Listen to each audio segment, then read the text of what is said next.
When I was 14 years old, my life took a drastic turn when my mother decided it was time to get married again. This time, she married a man who was 17 years older than me and had a son from his previous marriage. Let's just say we didn't exactly connect right away. The ink wasn't even dry on their marriage certificate when tension began to build up. At first, it was the little things, the kind of minor arguments you'd expect when you bring strangers under one roof. It wasn't just the behavior of my new stepbrother that affected me. It was the way my stepdad handled things. He had a habit of assuming I was the source of every issue. If something went wrong, it was pinned on me. He would leave his dirty dishes in the sink as if they would magically clean themselves, and I would be the one getting scolded about the mess in the kitchen. Or I'd notice my shampoo disappearing unusually fast, only to see my stepbrother using my favorite hair product. Mom wasn't much help either. She was caught up trying to make this new family work. A year into this arrangement, she would constantly smooth things over and make excuses for why my stepbrother could do no wrong. Then the dynamic shifted even more. It became all about preparing for the new baby. And guess whose room was chosen for the nursery? Mine. I was moved to the smaller guest room, which barely had space for my things. It felt like a demotion and made it clear where I stood in this new household. My stepbrother, already overindulged,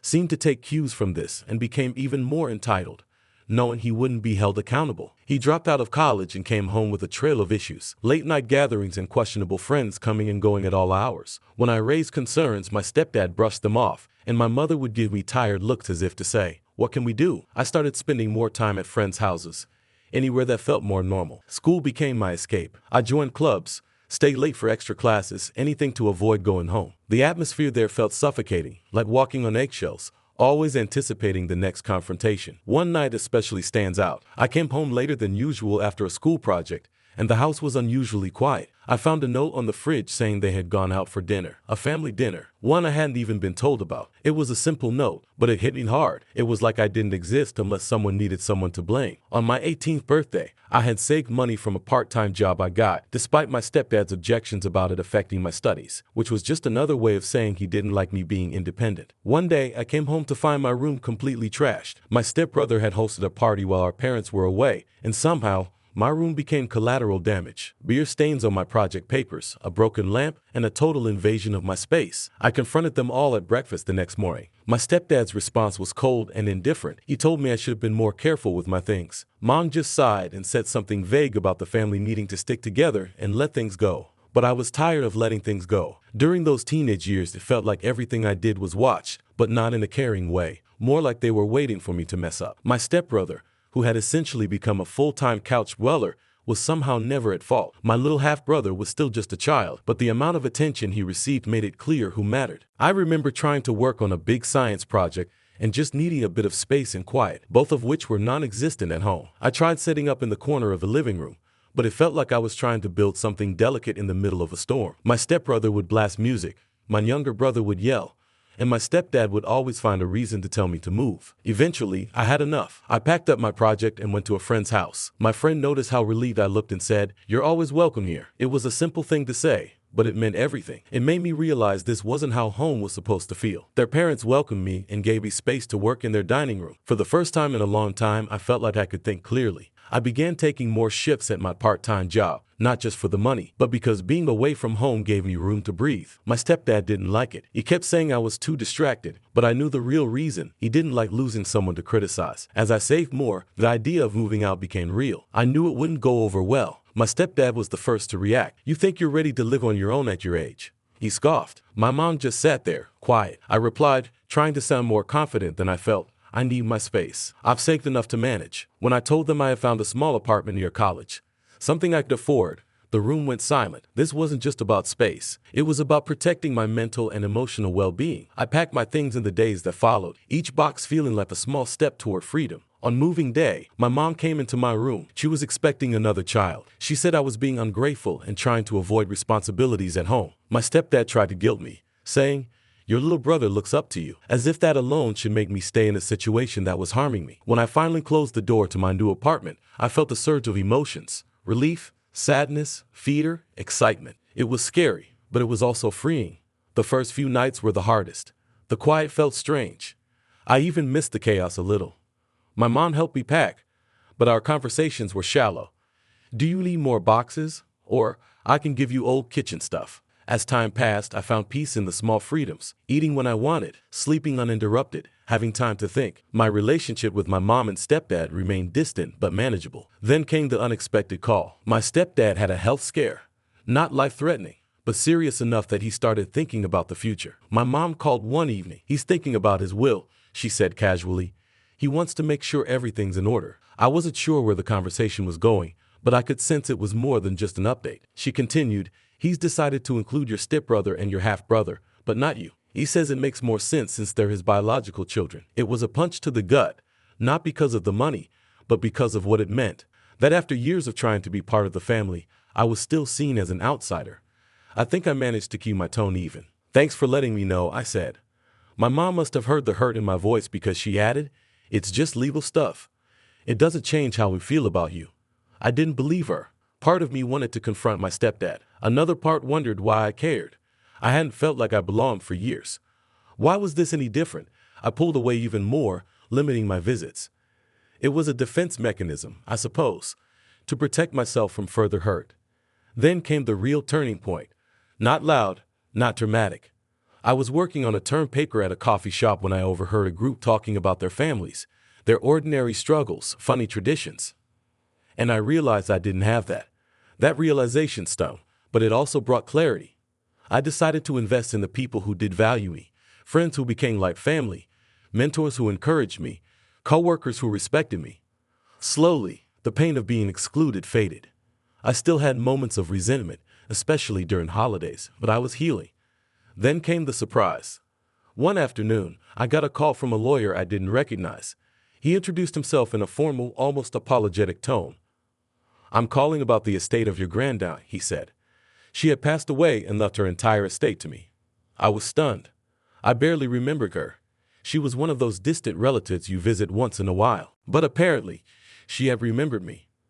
I was flooded with emotions. Sadness, confusion, and an unexpected sense of connection.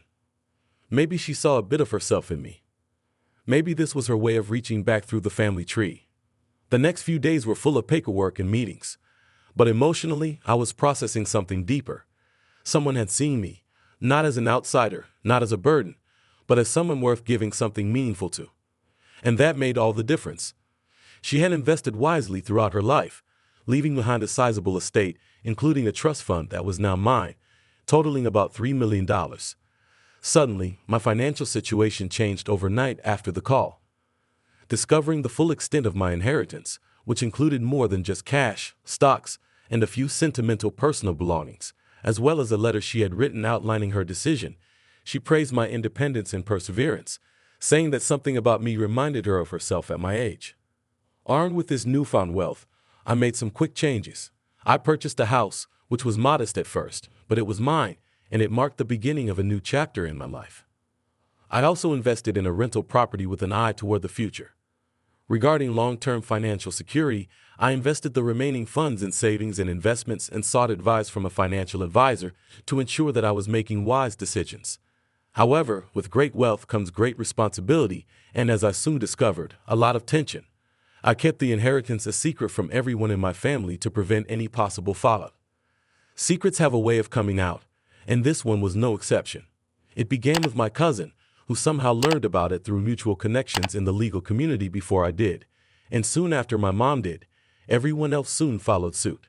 I was overwhelmed with calls, not only from her but also from my stepdad, my stepbrother, and even relatives I hadn't spoken to in years. They all seemed to have a reason for wanting a share of my inheritance, saying things like times are tough, or you know how bad his health has been. It was as if they all suddenly remembered that I was a bank, and I was flooded with requests for loans, gifts, and outright expectations of financial help. It felt like I was watching people circle each other, waiting for their turn to step in. Maybe I was being protective of what was mine, but then I thought back to the years I felt alienated from my own family, the years I worked hard to save money, get through college without their help, and I wasn't going to let guilt or pressure cloud my judgment. When my mother asked me directly why I hadn't considered telling her, I told her calmly but firmly that the distance between us wasn't just physical, but also emotional, and that her decisions, not to mention those of my stepdad and stepbrother, had shown me where I stood. The inheritance allowed me to live my life without depending on anyone else. I told her that it was my life, and that I needed to live it that way. I apologized if that upset her, but I had to do what was best for me. The fallout from that conversation was predictable. I was accused of being inconsiderate and uncaring, but I stood firm. Over time, the calls stopped coming in, and the requests for money stopped when they realized I wasn't giving in. It was a difficult lesson in the fact that my true family wasn't defined by blood or marriage, but rather by those who stood by me without expecting anything in return. The inheritance was supposed to be a blessing, a gift from a distant relative who thought I might do something good with it, but as soon as word got out that I was suddenly a few million richer, it felt more like I'd become a target than received a gift. In exchange, those were the relationships I valued and continued to nurture. The inheritance, on the other hand, remained a bittersweet reminder of my grand-aunt, a woman I wish I had known better. Her final gift was not only the wealth she left me, but also the clarity and conviction to stand up for myself at any cost. Things quickly became distant after I made it clear to my mom and the rest of the family that I wasn't going to distribute money just because we shared some DNA. Initially, the phone calls and texts were filled with vague requests for money, but when I stood my ground, they became outright pleas and then frustrated demands. It wasn't just the immediate family either. Relatives I hadn't spoken to in years suddenly showed a strong desire to reestablish contact. I received messages like, "Hey, I just heard about Aunt so-and-so and so sorry to hear she passed, but also could you help me with some money?" Times are. One of the hardest calls came from my stepdad, who had never been particularly warm, but was now cool and calculating. "You know, we've always considered you part of this family, so it's only right you think of your brothers in this difficult time," he said one day, his voice dripping with guilt-tripped glaze. "My brothers haven't considered me family unless they needed something," I shot back, surprising even myself with the firmness of my tone. "That's a harsh way to put it," he replied, but I could tell he was caught off guard. When he accused me of being selfish, I reminded him of all the times I had felt excluded and unimportant in his family. By the end, we were both too upset to see any reason, and the call ended with a mutual understanding that things would never be the same. The last straw was when my mom tried to mediate, which meant taking my stepdad's side and trying to convince me to share my inheritance. That's what families do. She insisted during one particularly tense visit where she had unexpectedly arrived at my new home, and I responded, feeling both tired and frustrated, "When have you ever supported me like this emotionally or financially?" She remained silent, unable to respond, and the truth was that our relationship had been, at best, superficial for years, and this money had simply brought all the underlying issues to the surface. After she left, the calls and messages slowed and eventually stopped, indicating that they had finally come to terms with the fact that I wasn't going to change my decision. It was a relief, but it was also disheartening to realize that my worth to them was so strongly linked to finances. In the aftermath of the family conflict, I started to devote more time to my relationships with friends and coworkers who value me for who I was rather than for my bank account.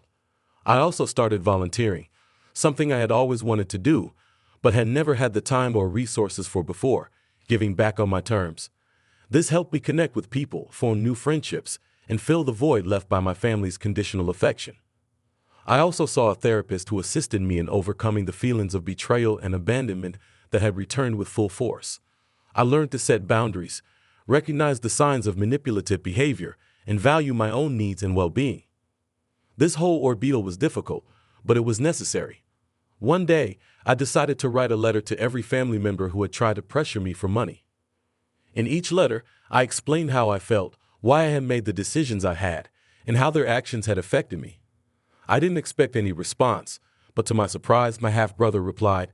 He was only 14 years old, and his letter was awkward but sincere, saying, "I'm sorry for asking." It was a small but meaningful step. We began texting each other about school and his hobbies. It wasn't much, but it was something that could be a bridge to rebuilding at least one family connection. My mom contacted me in August and wanted to talk because of everything that had happened. I had a pretty good feeling that this wouldn't be a straightforward catch-up, so we decided to meet in a public setting, thinking that might keep the emotions in check or at least prevent things from getting too intense. The meetup was awkward right away. My mom began by discussing how they've been having financial difficulties, mentioning that my half-brother's private school fees have become a burden since my stepdad became ill and had his work hours reduced. She then moved on to discuss how they've been wanting to remodel the house and how she needs a vacation to escape the mental toll of everything. During all of this, She didn't ask me any questions about my life or how I've been handling things. Instead, it seemed like I was only there to listen to her list of issues. As the conversation went on, I felt more and more uncomfortable, and at last, I couldn't stand it any longer. I asked her to cut right to the chase and tell me that she expected me to write her a check for $1 million. Yes, you read that right, a $1 million. She claimed that technically, since it was from her late husband's inheritance, all of the money should have been hers. However, she was being generous by only asking for a third. Her demands were becoming increasingly unreasonable, and I couldn't believe what I was hearing. I paid the bill right away and left as soon as I could. Ever since that day, my mom has been calling me a thief and loudly declaring to anyone who will listen that the inheritance should have been hers in the first place. Meanwhile, my stepdad sent me a huge wall of text telling me that I can't just think of myself when I'm part of a family. I gently reminded him that he left me out of his will because I wasn't family enough, which seemed to quiet him for a while. But I doubt it's the end of it because things have gotten completely out of hand. My mom and stepdad have been disparaging me everywhere, and I'm honestly a little afraid of what they might do next. It feels like they're trying to turn everyone against me by painting me as the bad person in a situation that they've blown way out of proportion. I'm trying to remain strong and maintain my composure, but it's not easy. I'll keep you all informed if anything changes, but for now, it's just one big mess. Thank you again for all of your support and advice. It's really helpful to know that there are people out there who understand. Hey everyone, just dropping in again for a big update. Trust me, it's been a whirlwind these past few weeks, and honestly, I'm just trying to keep my head above water with all the intense stuff that's been happening. I really appreciate all of your advice and support. It's been invaluable. Now for the scoop. A few weeks ago, I received a very official-looking letter in the mail from a lawyer I've never heard of, claiming that my mom is suing me for a large portion of my inheritance. Yes, you read correctly, my mom is suing me. My first reaction was complete panic, and my mind was racing with all the legal battles I would have to face. However, just when I thought things couldn't get any more over the top, my stepdad sent me this menacing text, saying, "You'll regret not sharing." I sent everything to my lawyer expecting a whole ordeal, but when he read the letter, he laughed, not just a chuckle, but a full-on, "Are you kidding me" kind of laugh, and told me not to lose any sleep over it. He sent that my grandparents was locked up tighter than Fort Knox, and my mom can't touch anything. It was like something out of a bad movie, the villainous step-parent trying to intimidate me. Legally, she isn't even a descendant, and the will clearly outlines the beneficiaries. But my lawyer, being the thorough person he is, didn't stop there. He looked a little further into this so-called lawyer who sent the letter and discovered that the office address was a dilapidated building that appears to have been vacant for years, and the phone number was disconnected and no longer in use. It appears that my parents were desperate and hired someone shady, possibly not even a legitimate lawyer, in a last-ditch effort to scare me into paying money. I was preparing for a legal showdown, but now that I know the lengths they're willing to go to, I'm just shaking my head in disbelief. With that drama somewhat resolved, I decided I needed a break from all the madness. I talked it over with my friends, and we all agreed it's time for a little getaway. So I'm taking some time off work to go. Their attempt to pressure me into giving up part of my inheritance was both a relief and a wake-up call. Although it's strange to think about how things have turned out, I used to look up to my mom and stepdad, and now seeing how they've acted is just disappointing. However, I'm learning that sometimes you have to step back from the people who are supposed to support you when they start pulling you down. In any case, I'm looking forward to this trip. Next week, my friends and I are going on a road trip to some places we've always talked about going to but never got around to. I'll keep you all updated on how it goes and if anything else comes up at home. But for now, I'm concentrating on the positive aspects of moving forward.